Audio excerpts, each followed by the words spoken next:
এক ফ্রেমে দুই মহা তারকা ফরচুন বরিশালের প্রাণভ্রমরা সাজিয়ে নিচ্ছেন পরিকল্পনা।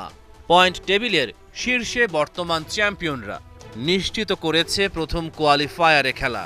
দলে তারার মেলা, তামিমের অধিনায়কত্ব নজর টানা। আমি এই টিমে গত 2 বছরও খেলেছি, তো গত 2 বছরও আলহামদুলিল্লাহ খুব ভালো ছিল। এবং এই বছরও আমরা আমাদের ওভারঅল সব মিলে আমাদের টিম ওনার বলেন এবং সার্বিক সব দিকে তামিম ভাই খেয়াল রাখে।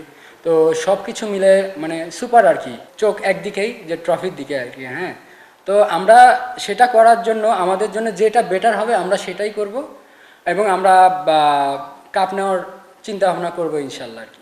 শেষ ধাপে পৌঁছে গেছে টুর্নামেন্ট। লিগ পর্বে 40টা ম্যাচ শেষ, বাকি আছে কেবল 2টা। এ পর্যন্ত 3টা দল প্লে অফ নিশ্চিত করেছে: ফরচুন বরিশাল, রংপুর রাইডার্স ও চিটাগং কিংস।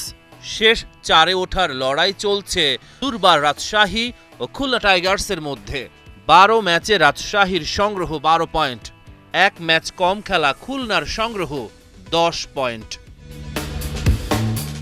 শনিবার ঢাকা ক্যাপিটালসের মুখোমুখি হবে খুলনা।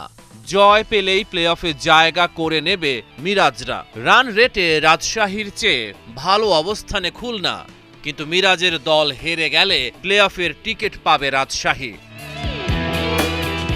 শনিবারের দ্বিতীয় ম্যাচে ফরচুন বরিশালের প্রতিপক্ষ চিটাগং কিংস।